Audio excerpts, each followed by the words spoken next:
Hello friends, today we are going to see about exceptional handling in DBMS. We'll see the definition.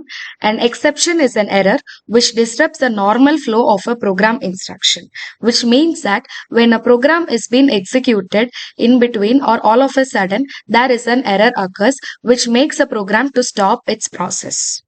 At that time, an exception block, which means that it will arises in order to solve that particular problem and make the process to execute smoothly. So it provides as the execution block which raises the exception, thus helping the programmer to find out the fault and resolve it. So the main purpose of this exception block is that in order to find what kind of fault is occurred in the normal execution of the program and how to solve it. So there are two types of exceptions defined here. One is user defined exception and the second one is system defined exceptions. Before we could see about these two types, we'll be seeing about the syntax for writing an exception. Here, when exception rises, then the statement has to get executed, which means that when an error occurs, the exception gets initialized automatically and it'll identify the fault which has been occurred, and as a solution, its corresponding statement has to get executed.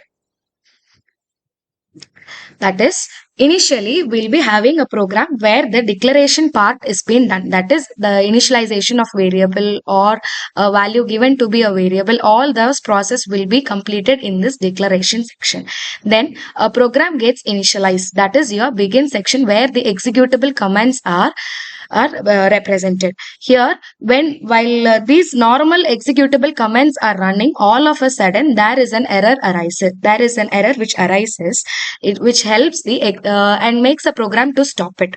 At that time, this exception will arises and it will identify which type of exception. That is, we'll be mentioning as exception 1, 2, 3, etc. To the limited versions, like what all type of possible exceptions are there, it will be defined. So according to that, it will get matched, and when it arises, the particular fault will be identified, it will be matched, and the particular statements gets executed. When, for example, when exception 1 matches with the fault, then the statement of the exceptional 1 gets executed. Or if when an exception 2 is being matched with the fault identified, then the corresponding statement 2 gets initialized and it enhances the process to complete its running and gives the required output. And finally, it reaches the end of the exceptions. Next, we'll see about the two types of exceptional handling. As I have previously mentioned, there are two types. The first one is your system-defined exceptions. These exceptions are predefined in PL/SQL, which gets raised when certain database rule is violated. That is, it is already existed in the system. While at the development of the DBMS, this kind of error, these kind of exceptions are being already predefined. So that is why it is called as system defined exceptions. And further, it is been divided into two categories. One is named system exceptions and the second one is unnamed system exceptions. Now we'll see about the second type of exceptions. The second type, we call it as user defined exceptions.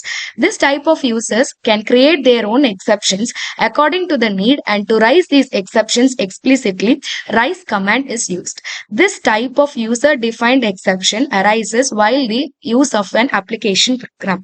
The user or the one who is developing the program will identify the fault, all the possible fault, and he or she has to give the raise command explicitly in order to identify the fault and give the solution for it. Let us see an example.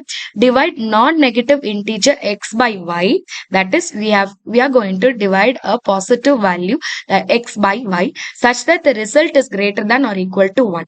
When this problem is being executed, there are two kinds of exceptions arises, possibilities. One is division by 0. When a value is divided by 0, there arises an exception.